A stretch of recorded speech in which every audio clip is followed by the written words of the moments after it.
the station that stands for Kansas City. This is KCTV5 News at 10.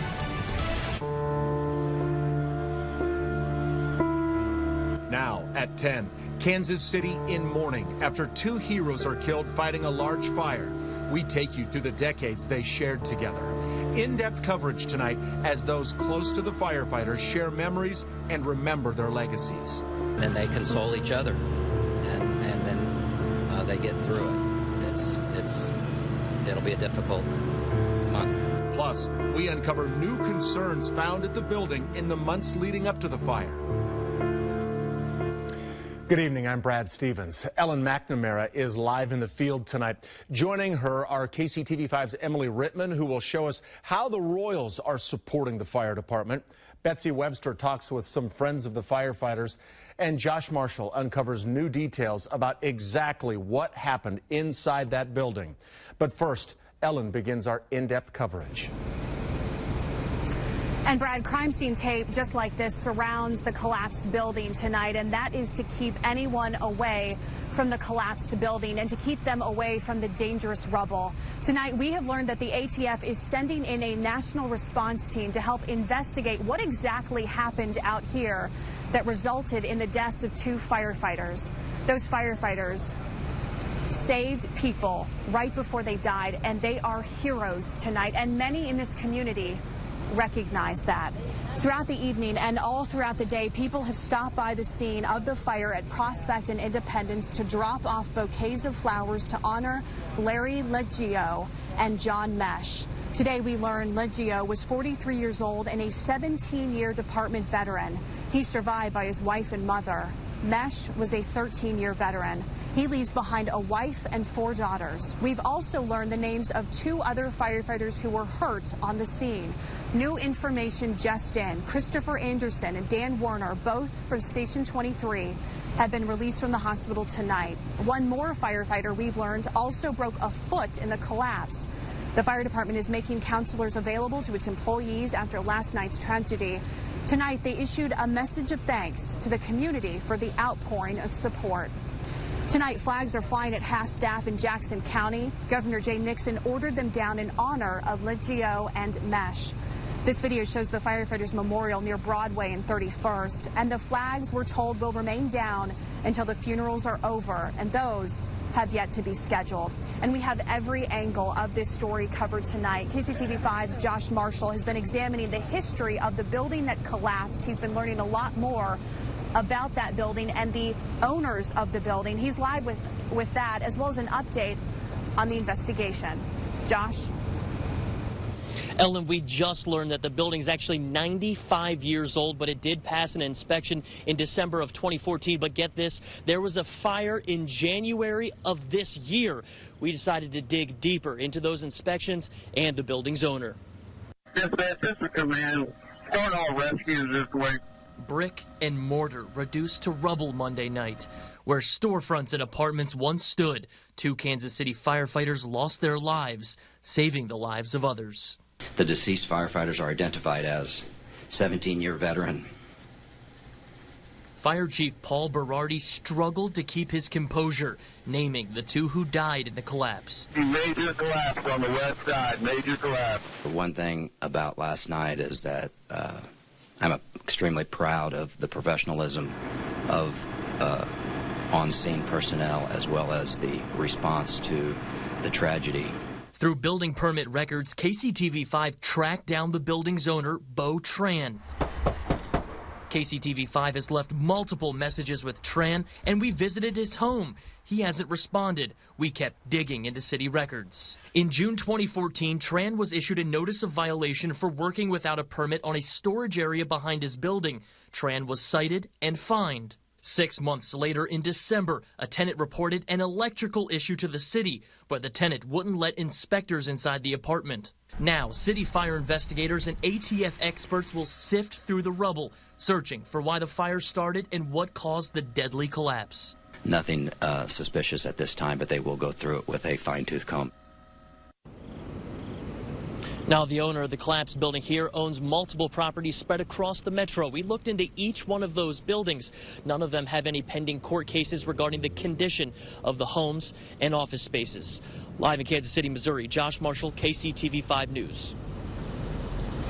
Josh, thank you. The fire department is a true family. Not only do firefighters work long, odd shifts, but they also live together, and that makes it even more difficult to lose one of their own. KCTV5's Betsy Webster joins us live with that story now. Betsy? Well, Ellen, we're here at Station 10 where one of those two firefighters worked, and you can see here that someone has stopped by to leave a single rose in front of the fire station sign in honor of the fallen. Those two men combined spent 30 years on the job with the KCFD, but they knew each other for far longer than that. The two men who died when this inferno caused a building wall to collapse on them were lifetime friends. They grew up together, not far from the place where they lost their lives, in Kansas City's Old Northeast. They were like brothers. Joe Cucci knew both men since they were kids. Larry he's a legend here in the Northeast area for sure. And John also, two great individuals, a big loss for the Kansas City area. Both men had firefighting in their blood. John Mesh's brother teaches at the Fire Academy, and Larry Leggio's late father was a firefighter. The 43-year-old knew early on it was what he wanted to do, too. He always used to listen to the scanner when he was at home. His mom said he'd listen to the scanner. If there was a fire, him and his mom would get in the car and go to a fire. Leggio worked at Station 17, loved his motorcycle, and leaves behind a wife and mother. Mesh worked at Station 10 and leaves behind a wife and 4 girls, ages 10 to 17. 2 men who grew up together, worked together, and died together, doing what they loved. They were both good men. They were hard firefighters. We know today they'd still do the same job again if they had to. They would go in, that was their job, that's what they knew to do. Now, besides flying flags at half-staff for the remainder of the week, members of City Council will honor those fallen firefighters by wearing symbols of their support and having a moment of silence before Thursday's regularly scheduled legislative session. People are also sending their condolences on social media, many of them using the hashtag #WeStandWithKCFD. Reporting live in Kansas City, Missouri, Betsy Webster, KCTV5 News. Betsy, thank you. And so many in this Northeast neighborhood are coming together to honor those fallen firefighters. The people who owned the businesses in the building and lived in the apartments above returned to the scene today. They're trying to figure out when they can reopen or return to try to salvage their belongings. But the men who lost their lives are their first concern. Devastated. My stuff was not worth. The firefighters died for us. You know, it really upsets me. It really upsets me. Many of the apartment tenants and business owners say they plan to attend the funerals to pay their respects. So many of us have been thinking about the Royals right now and their big comeback win last night, bringing the series back here to KC. But the Royals are also pausing to remember the 2 fallen firefighters. In fact, they will do so during tomorrow night's game against the Astros as they try to win the ALDS. Many of the team's star players, in fact, have personal connections to first responders. KCTV5's Emily Rittman has that story. She's live from the K tonight. Emily? Ellen, the Royals are offering tickets to the loved ones of those fallen firefighters so that they can see that tribute in person. The team members tell us that their thoughts and prayers are with those families. 7 of the World Series last year to Madison Bumgarner. On any given game day, a Kansas City Royal can become a hero to their young fans. Eric Hosmer says true heroes too often pay the ultimate sacrifice. When you're talking about real-life situations and houses burning down and people willing to sacrifice their lives, go in and save them, it just truly defines what true character is. The news of 2 Kansas City firefighters' deaths hit very close to home for Hosmer. His father fought fires for 29 years. My father being a firefighter for that long.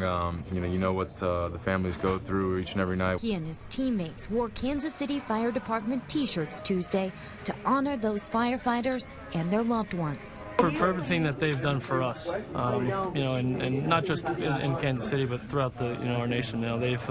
They put their lives on the line for us, day in and day out. I think we all woke up with heavy hearts today. Kansas City manager Ned Yost started his news conference with no talk of wins, balls, or strikes. Instead, condolences. First, I'd like to say that all of the thoughts and prayers from the Kansas City Royal organization are with the families of the two firefighters. We're going to be behind them 100%. And tomorrow, before Game 5, they are going to hold a tribute for those firefighters and their families, which will include a moment of silence. The local firefighters union did ask a local print shop, Cumpy's T-shirt shop, to make very special Royals KCFD hats that will be worn by the players and managers before tomorrow's game. The owner of that shop tells us that he knew the two men who lost their lives and wanted to do anything he could do to help. Reporting from the K, Emily Rittman, KCTV5 News. Emily, thank you. So many want to help the families of those firefighters, and the city, in fact, is coming together to do exactly that. The union has set up a fund to help their loved ones. Mesh leaves behind, as we mentioned, a wife and 4 daughters. Leggio, a wife and mother. His father, who has since passed, was also a firefighter. We've put information on how you can help on our website at KCTV5.com. And tonight, a warning from the fire chief about how you donate. Tonight, Paul Berardi tweeted, "Some people are on the street collecting money in the name of Local 42. Those collections are not authorized by the union or the fire department." Now, one man who knows just how dangerous the job of a firefighter can be is Louis Scooter Martin. He was with the Kansas City Fire Department for more than 51 years. In fact, it's believed he's the longest-serving firefighter in Kansas City's history.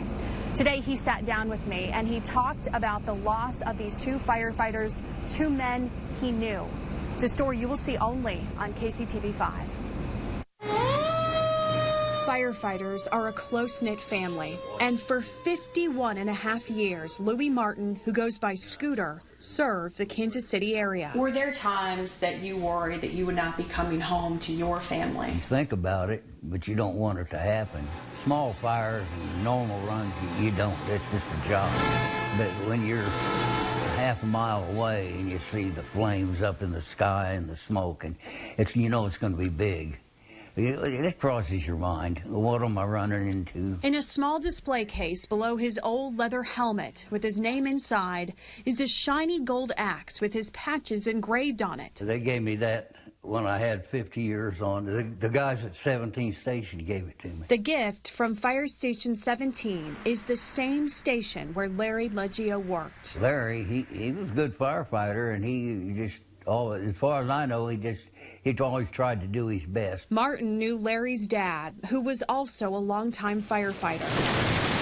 When Martin heard the news late last night, he couldn't help but remember the fire back in 1988, an explosion along Highway 71 that killed 6 of his co-workers and friends.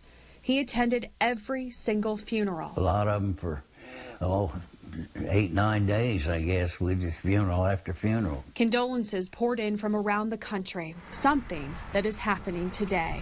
Martin says he knew the risks, but like all firefighters or police officers, only focused on his job. Things happen so fast. I mean, you're concerned if you see a building on fire or a residence, whatever it may be. Your job is to put the fire out and make sure there's nobody there and get them out if they are. And Martin tells me that he will attend the funerals, and he will likely attend those funerals with other retired firefighters. Whenever the funeral plans are announced, we, of course, will let you know. And all throughout the evening, we are not going to be going anywhere. We will have a crew here at the scene, and you can look for the latest developments on this story and the investigation of the fire coming up on our morning show. We start at 4:30 a.m.